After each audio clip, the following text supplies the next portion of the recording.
청취자 반갑습니다. 오늘은 4월 24일 새벽기도회 484장 내 맘의 주여 소망되소서 같이 찬양하고 말씀 나누도록 하겠습니다.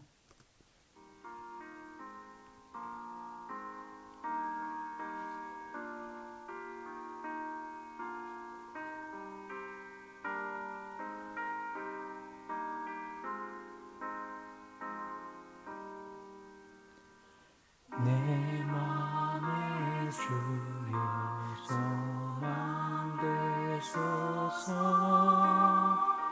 주 없이 모든 일 헛되어라 밤에나 낮에나 주님 생각 잘 때나 깰 때 함께 하소서 지혜의 주여 말씀으로서 언제나 내 안에 계십소서 주는 내 아버지 나는 아들 주 안에 내가 늘 함께하네.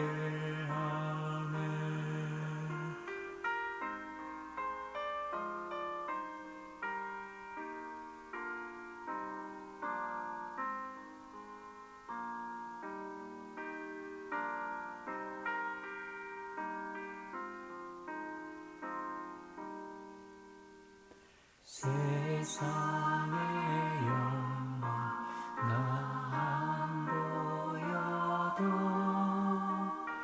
언제나 주님은 나의 기여 주님만 내 맘에 계시오니 영원한 주님 잠기하셔라 영원한 주님 내 승리의 주 하늘의 기쁨을 주옵소서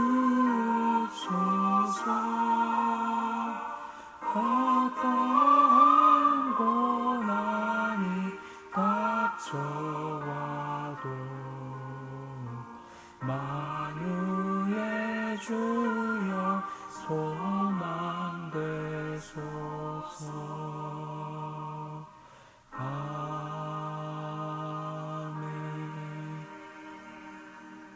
아멘. 아멘. 오늘은 사사기 14장 10절에서 20절까지 말씀입니다. 제가 표준세 번역으로 읽어 드리도록 하겠습니다. 그의 아버지는 사돈될 사람의 집으로 갔다. 삼손은 신랑들이 장가갈 때 하는 풍습을 따라서 거기에서 잔치를 베풀었다. 블레셋 사람들이 그를 보자 젊은이 30명을 데려다가 그와 한자리에 앉게 하였다. 그때에 삼손이 그들에게 한 제안을 하였다. 내가 여러분에게 수수께끼를 하나 내려고 하는데 잔치가 계속되는 이래 동안에 알아맞히어 보십시오. 여러분이 알아맞히면 내가 모시옷 30벌과 겉옷 30벌을 내놓고 마치지 못하면 여러분이 나에게 모시옷 30벌과 겉옷 30벌을 주도록 하는 것이 어떻겠습니까? 그들이 말하였다. 좋습니다. 어디 그 수수께끼를 한번 들어봅시다. 그래서 삼손이 그들에게 수수께끼를 내놓았다. 먹는 자에게서 먹는 것이 나오고 강한 자에게서 단 것이 나왔다. 그러나 그들은 사흘이 지나도록 수수께끼를 풀 수가 없었다. 일일째가 되던 날 그들은 삼손의 아내를 을러대었다. 신랑을 깨웠어. 그가 우리에게 낸 그 수수께끼의 해답을 알아내서 우리에게 알려주시오. 그렇지 않으면 세댁과 세댁의 친정집을 불살라버리겠소. 우리가 가진 것을 빼앗으려고 우리를 초대한 것은 아니지 않소.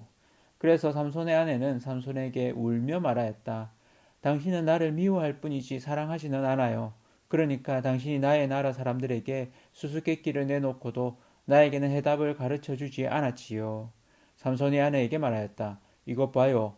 내 부모에게도 알려드리지 않았는데 어떻게 당신에게 말할 수 있겠소? 그러나 그의 아내는 삼손에게 일해나 계속되는 잔치 기간에 계속 울면서 졸라댔다. 일회째 되던 날 삼손은 드디어 아내에게 수수께끼의 해답을 말해버리고 말았다. 그러자 아내가 그 해답을 자기 동족 사람들에게 알려주었다. 일회째 되던 날 해가 지기 전에 그 성읍 사람들이 삼손에게 말하였다. 무엇이 꿀보다 더 달겠으며 무엇이 사자보다 더 강하겠느냐. 삼손이 그들에게 대답하였다. 나의 암소로 밭을 갈지 않았더라면 이 수수께끼의 해답을 어찌 찾았으랴. 그때에 주님의 영이 삼손에게 세차게 덮쳤다. 삼손이 아스글론으로 내려가서 그곳 주민 30명을 죽이고 그들에게서 노략한 옷을 가져다가 수수께끼를 푼 사람들에게 주었다. 그리고는 몹시 화가 나서 자기 아버지의 집으로 돌아가 버렸다. 그러자 삼손의 아내는 삼손의 들러리로 왔던 한 친구의 아내가 되었다. 아멘. 예, 오늘은 수수께끼 같은 하나님의 역사라는 제목으로 말씀을 나누고자 합니다. 삼손의 결혼식이 있습니다. 예, 그리고는 잔치를 벌립니다. 이 잔치, 히브리어로 미시테라고 하는데 술을 마시는 그런 잔치입니다. 청년들이 오게 되고 블레셋 사람이 청년 30명을 이렇게 데려옵니다. 근데 이 청년 30명은 그의 친구가 아니고 다소 이렇게 분위기상으로도 또 원어상으로도 전쟁을 준비하는 그런 사람들입니다. 그런 가운데 이 삼손이 그들을 향해서 수수께끼를 내죠. 오늘 수수께끼라는 단어가 총 7번에 걸쳐서 이렇게 나타나는데요. 이 삼손은 재미를 위해서 이 수수께끼를 내지만 이 블레셋 청년들은 전쟁을 불사하고 있습니다. 그래서 삼손이 제안한 제안으로 인해서 옷 30벌을 이렇게 삼손은 혼자 해야 되고 이 청년들은 30명이니까 각자 한 벌씩 하면 되는 그런 상황입니다. 그 질문도 재미있죠. 그 질문을 이래 보면 뭡니까? 먹는 자에게서 먹는 것이 나오고 강한 자에게서 단 것이 나왔다. 그 전에 있었던 사자를 찢어 죽이고 그곳에 나중에 꿀이 있게 되는 그 부분들을 이야기하는 것이죠. 이 부분 때문에 오히려 청년들이 그 문제를 3일째 풀지 못하다가 이제는 삼손의 아내를 찾아가서 자기 민족이죠. 들볶기 시작합니다. 협박과 해유. 그래서 이 답을 알려주지 않으면 너희 집을 불태워버리겠다. 뭐 이런 아주 이들의 태도가 폭력적이죠. 무섭습니다. 그래서 이 아내는 그 어떤 부담감 또 위협감을 느끼고는 삼손에게 집요하게 요청합니다. 삼손이 처음에는 알려주지 않습니다. 부모님에게도 알려주지 않았는데 내가 왜 알려줘야 되느냐라고 이야기합니다.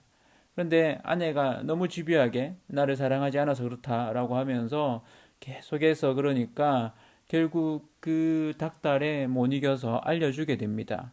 그리고 그렇게 알려준 것은 이 청년들의 귀에 들어가게 되죠. 그리고 청년들이 사자와 꿀이라는 것을 알게 되죠.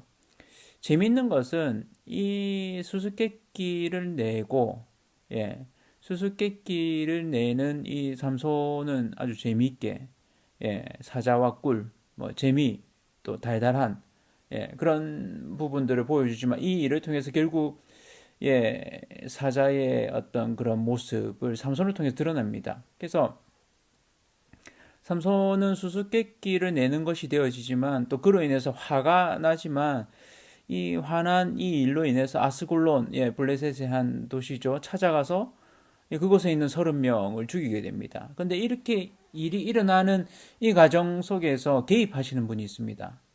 성령님이시죠. 하나님의 영입니다. 성령의 역사가 있습니다. 참 아이러니한 상황을 보게 됩니다. 수수께끼를 내는 것은 사실은 삼손의 오만한 태도와 연관되어 있습니다. 그래서 너희가 감히 알겠느냐, 알 수는 있겠느냐라고 생각하면서 옷설은 벌 내가 이렇게 얻었다, 또 이렇게 공짜로 이렇게 생기게 됐다라고 생각했지만 실은 이 일을 통해서 이 블레셋 사람 30명이 죽게 되는 이 일이 있게 되죠. 그러니까 그들은 자기들 옷서른벌을 이렇게 손해 보지 않기 위해서 같은 동족인 아스글론 사람 30명이 죽게 되는 이 일이 있게 됩니다. 참 묘하죠. 그래서 하나님이 이 삼손의 어떻게 보면 어처구니 없는 또 그의 어떤 재미를 쫓아서 지내는 이런 부분들을 통해서 결국 하나님의 역사가 이루어지는 것을 보게 됩니다. 어제 본문이었죠. 사사기 14장 4절 말씀에 그때의 블레셋 사람이 이스라엘을 다스린 까닭에 삼손이 틈을 타서 블레셋 사람을 치려 함이었으나 그의 부모는 이 일이 여호와께로부터 나온 것인 줄은 알지 못하였더라 했던 것처럼 삼손 스스로도 알지 못했지만 그 부모도 알지 못했고 그런데 이 일을 통해서 하나님은 하나님의 일을 이루어 가시는 거죠.